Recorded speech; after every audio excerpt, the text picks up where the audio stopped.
Are we live? We are live. And I'm bringing up the house music. How are you, Bob? I'm doing all right, all things considered. Happy New Year. Happy New Year. Let's see. And because it's the new year, why don't we have a little bit of celebratory video here that I'm getting off of YouTube from last night. It looks like it was a live stream, and I'm going to skip forward on this so we can see different things there. It looks like London. It's like the label at the bottom makes no sense. I was in all those places last night. You were? Oh, so you got this with your GoPro. Got it. Looks like the Burj Khalifa there. People with their phones. Ooh. Oh, that looks interesting. I don't know what happens when it gets to the top. Anyway, and then for even more cheesier local graphics, here we go. Happy New Year 2018. And let's see here. New fancy view here. Call this the control room shot. This is live from Columbia City, Indiana, with apparently crappy bandwidth today. You can see it's really cold outside. And then super cold. It is super cold. And it looks like we have the temperature widget in full effect in the top right there. It is 21 degrees Celsius in Australia. How warm, or should I say how cold is it in Chicago, Mr. Baty-barr? Last I checked, well, in Chicago it's -6, but out here in the outer banks of Batavia, it's a balmy -10. Awesome. So how was your weekend? Well, it was more than just a weekend. I think it's been a couple weeks since we were here last. I think the highlight was going to see Pitch Perfect 3 the other day with my daughter, so that was a pretty good time. And other than that, we kept the holidays super low-key. How about yourself? Yeah, you're right. We did have a Christmas in there somewhere. I made this cool sign right here over my shoulder over the holiday. Let me see if I can change views. If it doesn't make it any bigger. But yeah, I made that sign. Had the Christmas holiday. We had New Year's. Caught up on some streaming shows, of course, things like that. What did you binge watch so far over the holidays? It's almost like you could read my mind. In fact, Bob, Dan Lister gave me this tweet over the weekend, and I think you saw it. And it's basically Black Mirror, Season 4, Episode 1. It says the USS Callisto, or Callister. No, that's it, Callister. And it looks as cool as it is here. And, of course, it's Black Mirror, so there's a twist here. And I would definitely highly recommend going to Netflix as soon as you're done here to go watch that, because it was a really good episode. So I'm pretty sure as soon as I'm done here, I'm going to bed. So does that indicate how your New Year's celebration was last night? You know what? Here's what I'm learning as I age. It's not so much about the consumption. It's more just about the hours awake. So did make it to New Year's Eve last night, Central Time, and then hung out and still chatted with friends a little bit, and ended up getting home. The next thing I knew, it was 2 a.m. So that creates for a very early morning here on New Year's Day. And you didn't have a situation like this where you had to rush home to change the footers of your websites from 2017 to 2018, right? You're not one of those guys, right? I have no footers that are hardwired with the dates. They're all dynamic at this point. Yeah, I'm just kidding. Of course, I saw that tweet over the weekend. I'm like, that's just funny. Speaking of tweets, there was a time though. There was a time where I was, in the last week before the holidays, updating footer dates or doing it immediately upon returning on January 2nd. Speaking of tweets, and looks like we're continuing to have some bandwidth issues here, but this tweet here basically underscores some of the thoughts we were echoing about the net neutrality. It looks like 100% of our massive voting populace all agreed that yes, there looks like there's going to be a degree of difficulty with net neutrality as we go forward? Will they take advantage of it? And then we have the new poll, which is, do you have any New Year's tech resolutions? And Bob, let me serve that one up to you. Do you got any New Year's resolutions tech-based? We'll start there. I think one of the big things for me this year is going to be to try to learn how to use Git and use it efficiently and effectively. Part of a team. Right now, I'm the primary/only developer, and that's a scary, scary thought. But in the new year, the hopes is to bring on an actual real developer, and we'll be forced to use some kind of source code management and a development process stream. So hopefully be learning how to not only learn Git personally, but to be able to, use it with other people as well. Very good. How about you? For me, technology-wise, in my front end, in my back end, in my full stack, oh my gosh, we can open that can of debate. I'm probably going to be labeled as a back end developer because I like C# and whatnot. However, I still do my fair share of front end stuff.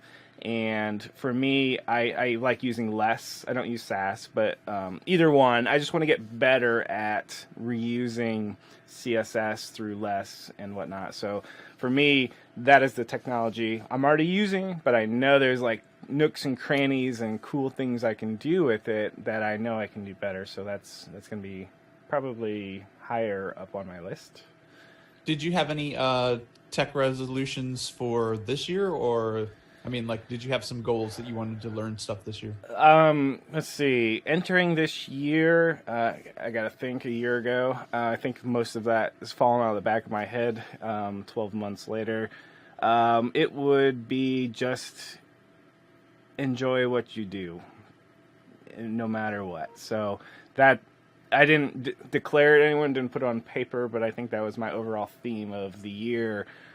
Just whatever it is you do, enjoy it, and if you don't enjoy it, make a change. So not so much tech-based, but just kind of like an overall mantra. Yeah, because I'm such a tech-oriented person, it's infused with tech, but yeah, I guess there was no explicit tech right there that I mentioned. So from a work balance thing, I definitely have a resolution to work fewer hours this year.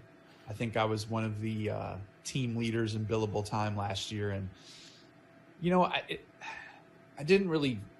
It's not like it showed or wore on me, but it did actually start to kind of make me a little crispy around the edges toward December. So it's been nice to have a few days off, and then hopefully not going to hit it so hard in 2018. And now you have the rigors of running a live stream show, right? Yes. So yeah, I guess that is a tech resolution, kind of getting in touch with a little bit more of my graphics roots and doing the animations and things like that. So yeah, that's fun, and that will definitely carry over to 2018. Yeah, and I think, we've talked offline about this, but I think both of us are drawn towards multimedia production, crap like that. So, for us, this is mostly hobby, right? We won't be quitting our jobs anytime soon, based on the amount of revenue this show does not produce. So, right, that's probably an excellent segue. Before we segue into that, I just want to remind people on the Twitter poll, if you vote yes or no, if you vote yes, leave us a little note on the tweets about what your tech resolutions are. That would be great to just hear about those, and we might actually bring some of those up on next week's episode. The segue would be, hey, we have a brand new channel. We've actually moved the Bob and Kevin Show to its own YouTube channel. Guess what it's called? The Bob and Kevin Show. So if you could find us on the YouTubes after you're watching this live or when you're catching it on demand, and help us out with one of those subscribe thingies. Oh man, it's like right on cue there. We've gone and made it really obvious. I think, yep, that way. Follow the red arrow. Click the little button at the bottom. Subscribe to our channel, because subscribing is actually very, very helpful to us. I just want to see Bob Pointing. Like, is Bob doing yoga, or is he wanting you to subscribe? So, yes, that should be down there for you to click on. So, All right, moving along here, we're going to go ahead and play the tech headlines intro there. And what we're going to look at today is cryptocurrencies, and looks like Bitcoin's been taking a bit of a bath here over the last week after topping out. It looks like right around $16,000, and if we kind of go a little further than that, we'll see it peaked around December 17th, and it's just kind of looks like it's that'd be right around the time that I made my first purchase. Oh, and I'm sure people somewhere love you for that. So I envy you and I pity you all at the same time. So I hope you recover. Big apologies, or send your sympathy money my direction. But yeah, for those of you that are getting in when it's low, you can thank me for driving the price down. And I don't know if you kept track of the headlines, but it looks like Coinbase, which is one of the more popular exchanges, they did release something new called Bitcoin Cash. And right around, I think this dip or this spike, one of the two, there was allegations of insider trading at Coinbase. So it's kind of cooled off a little bit. I don't know what's gone on there, but the company vowed to crack down on such things. What the heck is Bitcoin Cash, just for the record? Because I have no idea. So I'm going to do a really poor job of explaining it, which means nobody listen to me and make sure you Google it yourself. But here's what I understand. I understand that in August, Bitcoin forked, because in software can fork, right? Hey, we've decided to do it this way and we're going to keep doing it that way. Basically a divergence. So a fork occurs in cryptocurrency, and apparently one of the consequences or side effects is Bitcoin Cash is the other fork. And if you had Bitcoin at the time of the fork, you also got Bitcoin Cash at the same time. I don't know if that somehow means you've got... So that's like a stock split almost? That's what it feels like. Again, Google it. But that's my understanding. So if you held Bitcoin at a certain point in time, now you hold like Bitcoin Cash. And it's a different thing, and it's meant to have different properties that Bitcoin doesn't have. But even though they share the namesake, they do share a lineage. They are now separate things. So that's my understanding. All right, I will definitely have to look into that a little bit more. And if we look at Ethereum and Litecoin, it looks like Litecoin's been cooling off too, where Ethereum's, I guess it's kind of steady there. So anyway, that is your cryptocurrency update. And again, we have the ticker in the bottom of the screen there to keep everyone up on that. Do you think people think regular people are buying Bitcoin or cryptocurrencies? What I mean by regular, grandmas. Definitely not. Okay. I think there's probably a definite measurable demographic there for cryptocurrency purchases. I would say that I'm probably sitting on the fringe of that demographic. So. All right, and our Bitcoin pizza update is there for you to all see. Make sure you follow that account if you want to understand Bitcoin in terms of percentage. I guess the takeaway here is daily, you get to see the daily change, and then you can also feel bad for the person who sold the pizza or bought the pizza. Hey, can I ask you a question? Yeah. Since we're talking about Bitcoins, you have some physical Bitcoin, which are just like prop Bitcoin. But are they in the plastic cases and everything? Yes. Yeah. So who makes your Bitcoin that you have there? I have no idea. I got it on Amazon. So it's literally just a plated piece of whatever. Oh, you can take it out. How did you open it? With my fingers.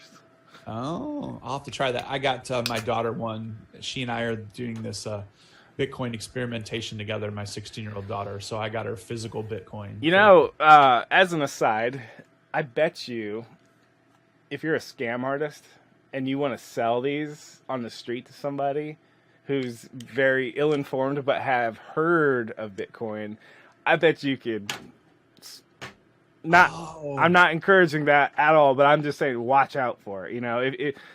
That's what your grandma needs to be warned about, right? So. I wonder if that's a legit thing. Yeah, I don't know. like if there are like Bitcoin scammers that are out there selling the replica, the commemoratives as actual physical Bitcoin. That would be crazy. That would be crazy. Okay. Bob, you did a segment for the show, and I'm going to go ahead and roll the video, and you're going to tell us about Sophia the Robot. So this was kind of like, this was kind of my dark horse tech thing from 2017. Sophia is basically an AI. I'm sure everybody that's listening is pretty aware of what Sophia is, but it was kind of an interesting thing for me. She's basically AI personified. She's got the face and the upper torso, and I think she's got some rudimentary arms, as you can see there. But she's been on tour, going from a bunch of major cities. Hanson Robotics has developed the technology, and one of the weird things is she was actually granted citizenship in Saudi Arabia, which is kind of crazy. So we're already starting to, just on the cusp of 2018, bleeding into some of this new, new societies where robots have citizenship. Actually, she had mentioned that she wants to raise a child. Apparently, the robot does identify as female. And seek out some of the intro video clips of when she's first being turned on and having a conversation with one of her programmers. It's very interesting. I don't know if Sophia monitors and runs her own Twitter account, but there is an official Sophia Twitter, and some of the video footage she references being aware of what people are saying about her on the internet. And apparently she made a joke at one of her appearances that robots were going to take over the world, and she actually meant it as a joke, and that really freaked a bunch of people out. So it's a very interesting project, and I've kind of just been following it a tiny bit, but I think this is a sign of where things are going to be going. So is this something that you were even aware of, Kevin? Or no, but I have watched the TV show Westworld. Have you seen that on HBO? Yes, we were talking about this last night with friends, and when I was talking about Sophia, that one of the people we were with were like, "Are you talking about Westworld?" And I'm like, "Nope, this is Westworld for legit." Yeah, very cool, and it's very interesting that Saudi Arabia granted citizenship, because I wouldn't call Saudi Arabia the most liberal country, and it would seem to be a liberal-leaning sort of thing to have a robot become a citizen. So yeah, I want to dig more into that. I'm not really sure how that, if it was a publicity stunt or what the background is to that. So yeah, that's definitely something I'm going to try to learn more about. All right. So any final thoughts on Sophia the Robot? I think 2018 is going to be a year where we see a lot more of Sophia type robots, maybe not from Hanson or maybe from Hanson, but I think by this time next year, on the day one of 2019, I think there's going to be quite a few more of these AI personalities running around. So do you think Siri, Alexa, and probably some that I can't remember, are they getting bodies anytime soon? I don't think those standard digital assistants are going to be moving to the physical realm, but you know what? Maybe a physical digital assistant is not too far away. I guess I wouldn't put it past Amazon, because they had a ton of new devices over the last year, and I think I hear my device talking because I hit the buzzword. Anyway, so I wouldn't put it past Amazon to do such things. So I feel like 2019, we could definitely be looking at our own Black Mirror type episodes with getting actual physical robots delivered in the mail.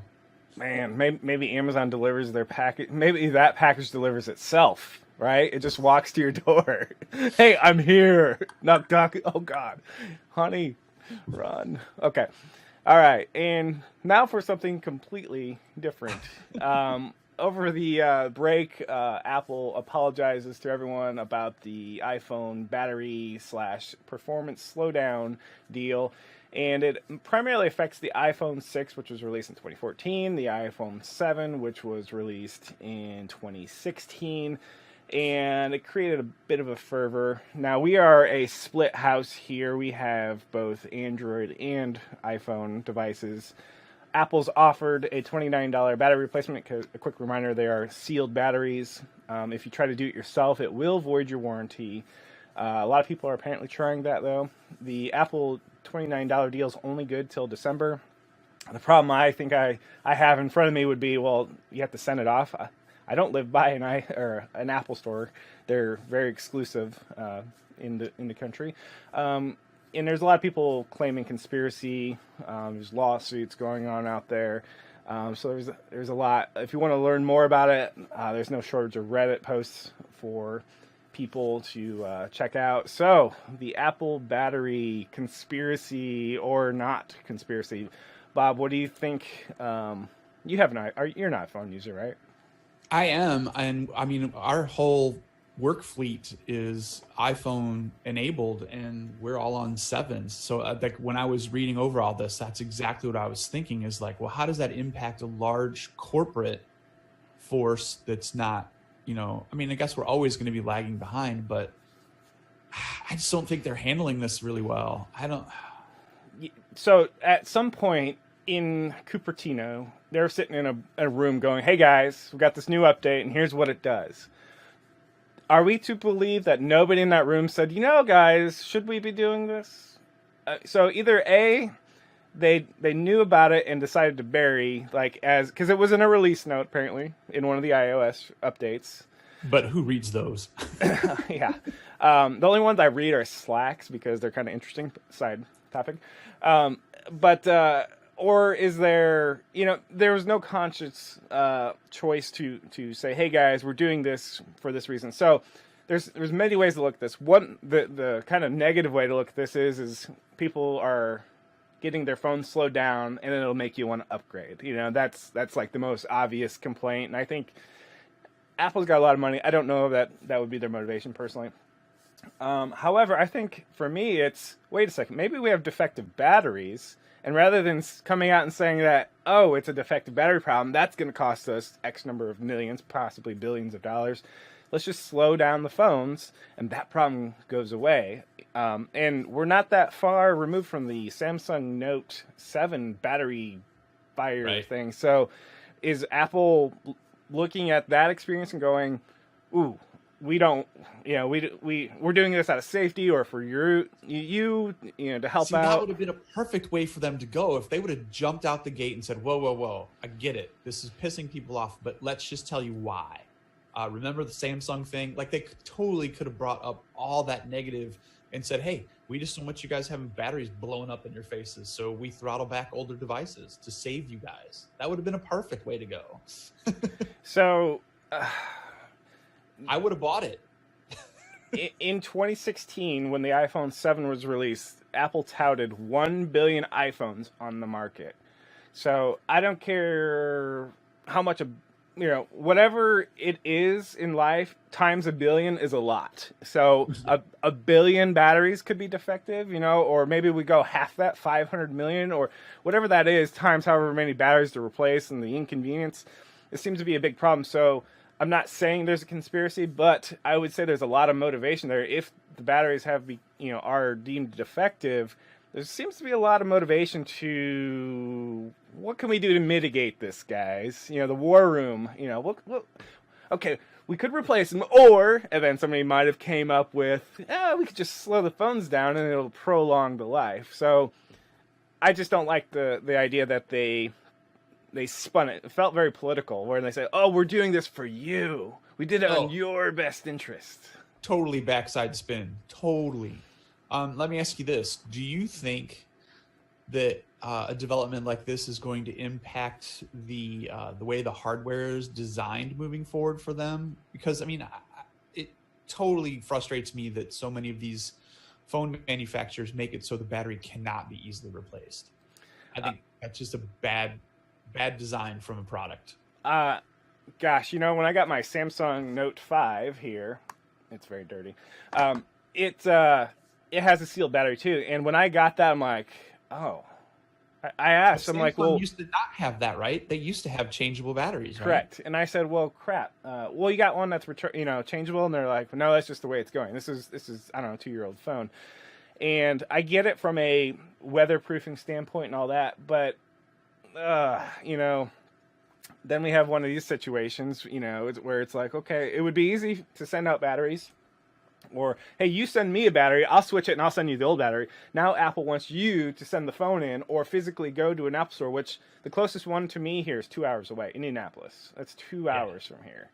See, I have one 40 minutes from my house, but still, which is like a mile in Chicago, right? Right, exactly. I think it is like 8 miles. So, wow. The crazy thing though is like, it's frustrating for me because it feels like, you know, what's the price tag on an X right now? It's like $1,000, right? Yep. But why are they building it like disposable technology? Like the whole concept of it being disposable technology with a car price tag almost. I mean, it's just crazy. Well, I mean, it's an Apple culture thing. I mean, obviously Samsung's doing it, but if we look at the Apple, I would call it microcosm, but it's a pretty big ecosystem. Giant microcosm. You know, Macs, MacBook Pros. Have you tried to upgrade anything in that? You know, everything's a warranty voiding. It seems like at this point because everything's so integrated. So when I sold computers in 1999 with the E-Machine, remember the E-Machine? The pitch was this is cheap because it's integrated. Well, fast forward to 2017, it's expensive because it's integrated. Wait, what? What happened? 2018. Fast forward to 2018. We are in 2018 now. Damn it. All right, we should have like a fine. You know, I should have to pay like $1 to a jar over here every time. Anyway, so yeah, I don't know. I actually had the option to get a new MacBook Pro for a work computer or something else. I decided to go with something else because my experience with my last Mac was just, I like the Mac, but the horsepower now kind of stinks. The memory's limited. These SSD is very small, and now we buy MacBook Pros like they're a milkshake. You get small, medium, and large, and that's it. And it's like, well, yeah, but $200, $300, $500 price increments here between medium and large. I mean, it just gets crazy. So, yeah, I don't like the trend.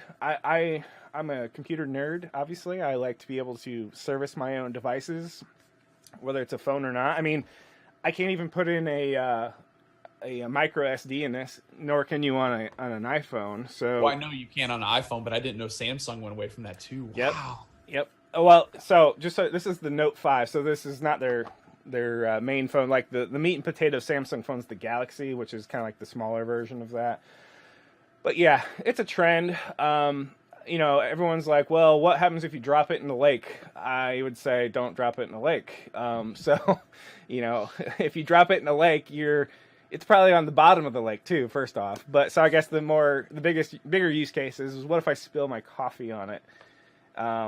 Yeah, I get all that. Take care of your shit, I guess is what I'm trying to say. Right. Just because it's waterproof now doesn't mean that everybody needed waterproof. I mean, we still have glass screens that aren't indestructible. And anyway, all right, rant complete. So, any other thoughts you had on the Apple? I don't know if we should call it scandal because I definitely think it's a scandal, and it's going to be interesting to see like what the ripples from this are in the long term. I just wanted to throw in there really quick. I think we talked about this a couple weeks ago. The new Apple desktop, is it like even their crap model is like $5,000 or something like that? The what is it? The iMac Pro? Yeah. Oh yeah. I feel like we're in 1998 instead of 2018. Like a $6,000 machine. What? Well, because of our setup here, I'm able to quickly give us a graphic here. Here is the iMac Pro, and it looks simple, minimalistic, very Apple. 5K display, up to 18 cores. All right, so that's pretty badass. Yeah, so I think the $5,000 version might be the 18 cores because this is customizable. So it's like 8, 10, or 18. I imagine if you're going to make the next animated classic, 3D, this would be the workstation for you. I don't know who else this would be for other than the guy or gal who has nothing but disposable income to throw at something. We should be running the show on that hardware. Well, if I guess we need a GoFundMe or a something like that because the wife ain't authorizing that expense at the moment. So, yeah, well, that's also a good segue because then we can talk about how we need to get that subscribe and view button. Smashed. Yeah, so we have a campaign that I keep screwing up what it is, but Bob, why don't you tell us what it is?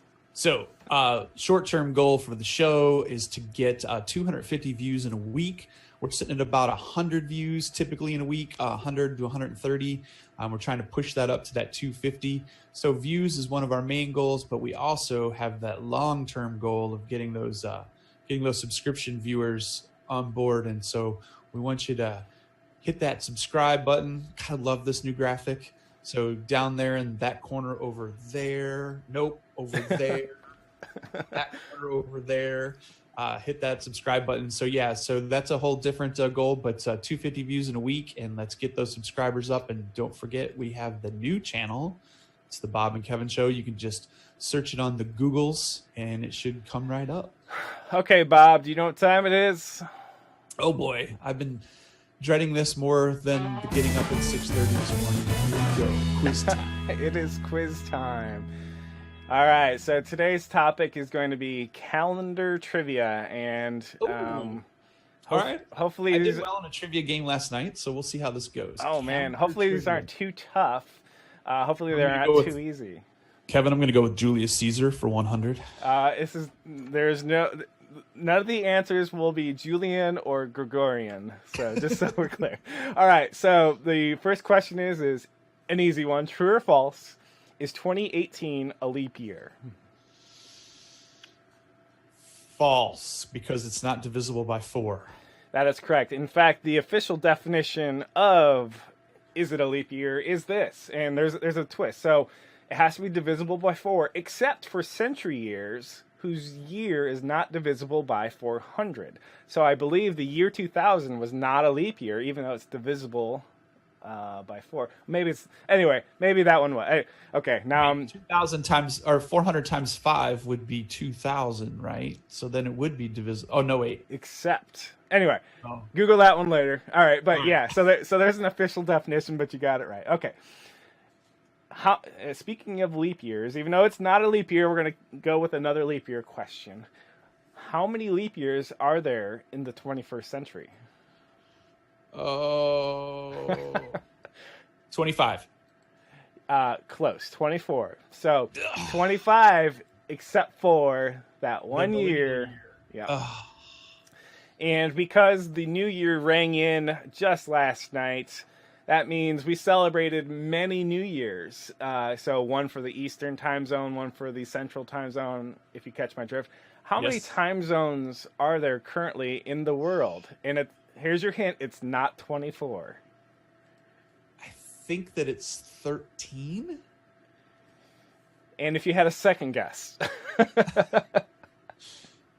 23. It is 39. What? Yeah. So some countries like India, Pakistan, kind of southern Asia, they have time offsets of some 15 minutes, some 45 minutes, some a half hour. It's not just every hour. So there are 39 different time zones currently in America.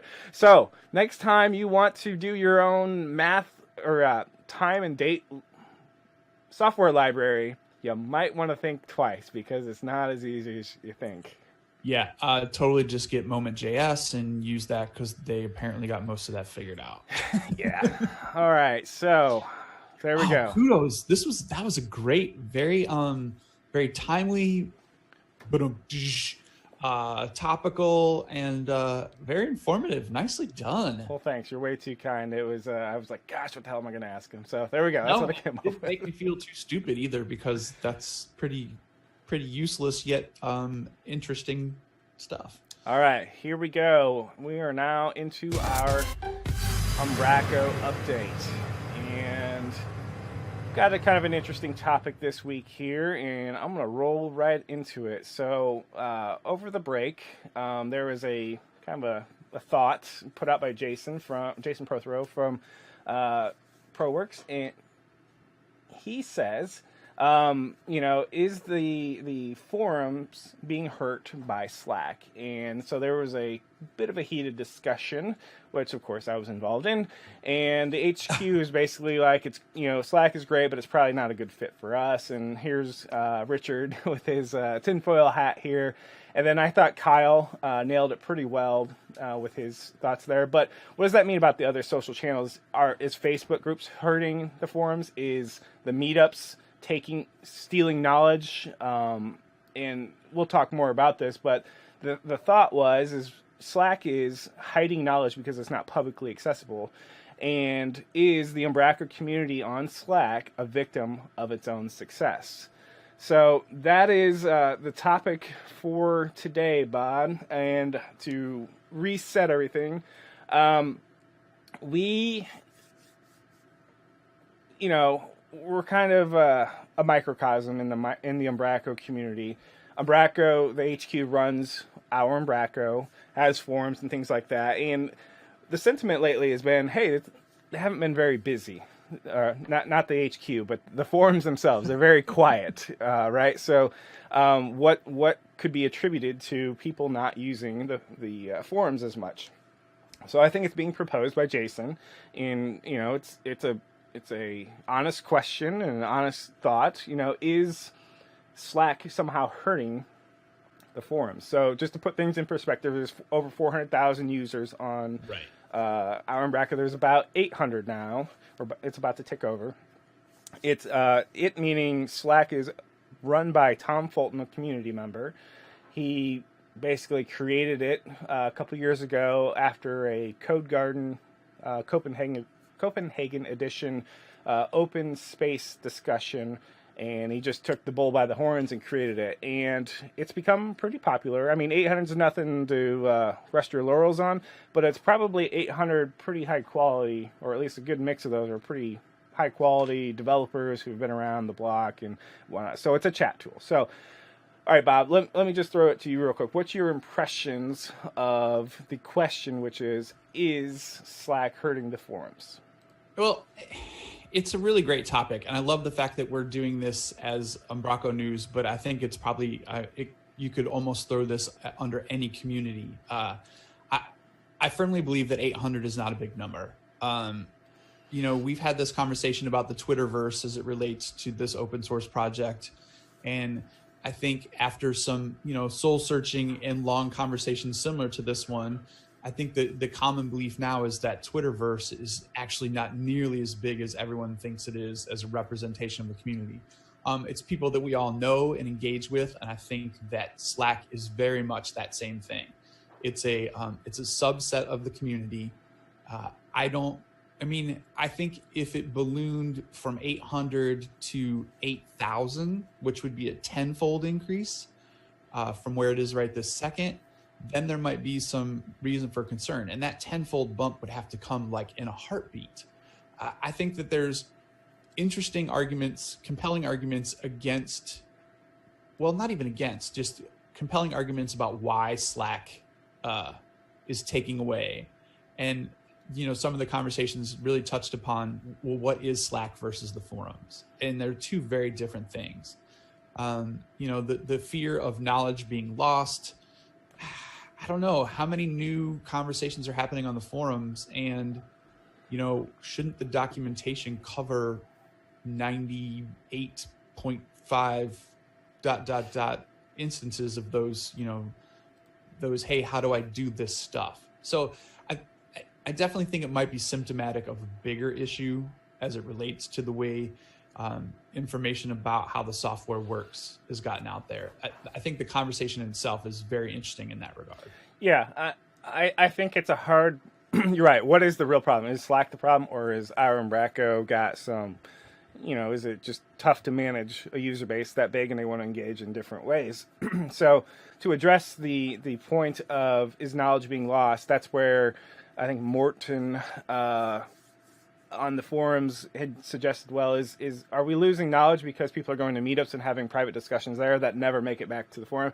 I mean, you can take this, and I agree with them that you can take this really far. And I think the invalid comparison is to compare the forums and Slack as being equal. They're just not. One's a transient communication form, one is not. Now, at some point, there is an intersection. The Venn diagrams do come into alignment when somebody asks a question and gets an answer. But in general, people aren't really having a question-answer format on there. So it's been proposed that, okay, can we export Slack to our Umbraco? And I think on the surface, that sounds good, it sells well. But then if you kind of look at it, here's the problem. You're just going to have, hey, how's it going? Hey, meet, but in a forum, that doesn't really go there. So I don't think you can easily do that. So is it on the group to say, okay, hey guys, we solved the problem. It's on us to share if we want by creating a forum post, creating a blog, creating a live stream TV show to talk about, whatever that is. And oftentimes that doesn't happen. None of those things happen because once the problem is solved, it's a hard, compelling case to say, okay, now go back and document this. Hey, man, I got to go to the next problem. I can't worry about this one because to me it was a big deal, but maybe in the grand scheme of things, it was like, oh yeah, that's actually on the documentation. You just had to search for it. You had to use these keywords instead. Maybe it's already there. So, I mean, it just creates this quandary of thing, and we shouldn't shame people for not doing it. We should suggest it, but we shouldn't shame them for not moving something from A to B and whatnot. Right. And so it was a heated topic for sure. Does our Umbraco need a chat tool? I don't know, because it has privacy concerns. Who's in control of that data? I think you can get around that by having public chat rather than any sort of private chat. That way, implicitly, it's an open book. Things of that nature. Should the Umbraco HQ open their own Slack account? I don't think that'll happen based on Niels' response. He doesn't like the fact that Slack has too much power in this. I think as a secondary thing, I don't think he likes having a community member also run this, if, truth be told, because again, it's the power thing. But I think the status quo will prevail. That's just my opinion.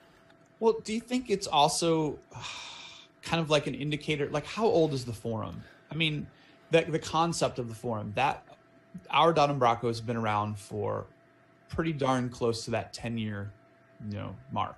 I mean, it's definitely been around. And maybe this conversation is a wake-up call that, as a community or as an HQ or together, we need to figure out what that next thing is going to be. Because as the documentation gets better, which from everything that I'm hearing and reading, that's like still one of their primary objectives, then the forums kind of would lose some of their, that knowledge shareability, that searchability concern that, seems to be one of the main sticking points for this conversation. So I think this is definitely a wake-up call of like what needs to be next. Yeah, I mean, there's a couple evolutionary things that have happened, but I don't think have shown up on our Umbraco in general. For instance, packages have migrated from our Umbraco to NuGet. Therefore, where do you put the support? Do you put the support in the forums at the bottom? Those are kind of hard to find, and it's kind of hard to search on our Umbraco, in my opinion. So what happens is people use GitHub issues and things like that, and so we're already throwing knowledge over the fence, to solve problems there. So it's being split. So you're right. I think our Umbraco needs to be looked at critically and, rethought. But one problem leads to another generally. So does the HQ have time for this? I mean, they are very much in the business of CMS. They're not so much in the business of forums, instant messaging, package management. I mean, they tried the deli, that's come and gone. I mean, they've tried. That's not their core business. They don't make money because of how many forum posts are there. So, or I'm sure there's an interactivity that they want to maintain, the active users. We hear that at the beginning of conferences.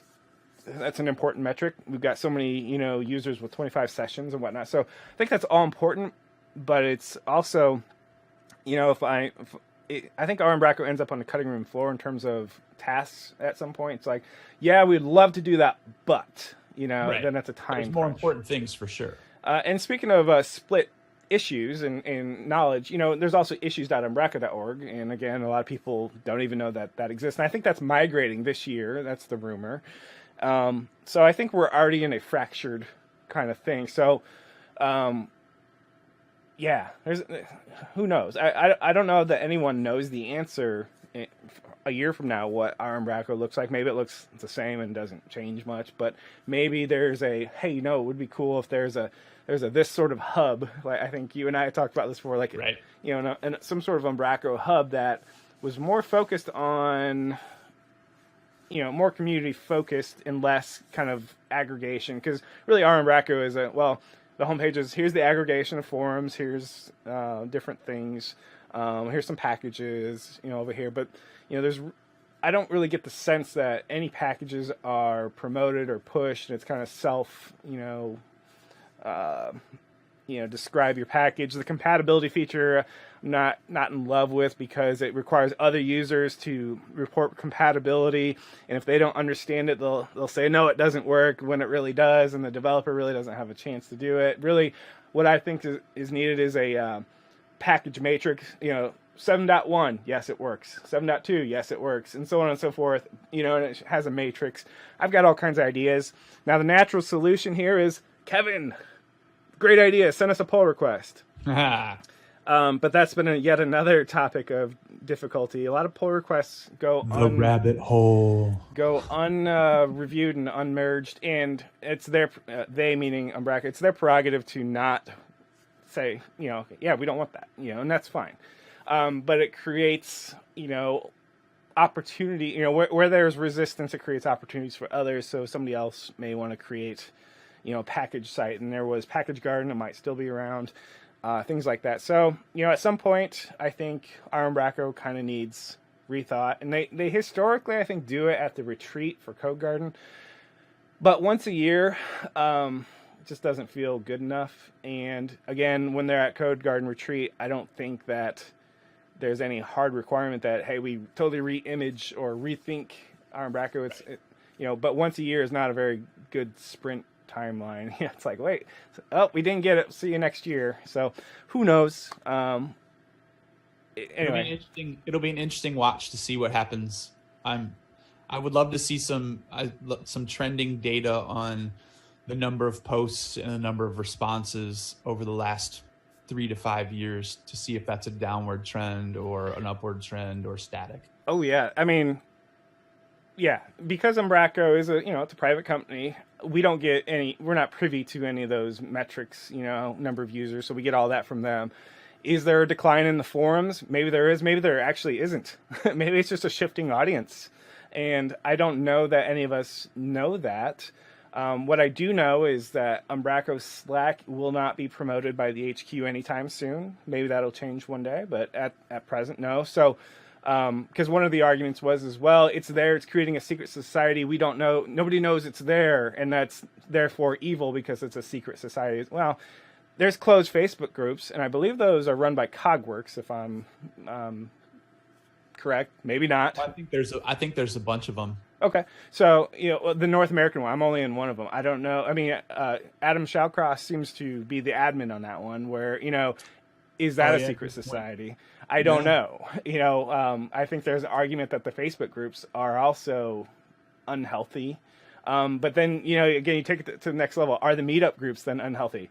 Well, Kevin, you're wrong because those are in person. I'm like, yeah, but I can't attend those. I can't show up to, and I'm not picking on them, but the Bristol meetup seems cool. They go bowling. I can't go, and they solve problems. Damn it! Right. So, and I call that taking the argument to the absurd. But that's where you have to get to find out if the argument has validity or not. Yeah, I mean, I live in the middle of nowhere. Even if there's a meetup in Chicago, that's a 3.5 hour commitment one way. Right. Then I got to figure out parking in a city that I'm, unfamiliar with and come back home. So that's a 7-hour round trip day, not counting the actual event time. So there's difficulties there. But that's a me problem, and I'm okay with that. So, whatever. Kevin, if you don't like it, move to Chicago. Yes, honey, we're moving to Chicago so I can go to the 1-hour meetup that has 3 people. Yes. No, okay. don't go where the gray people live. Okay. All right, so Bob, any final thoughts on this topic?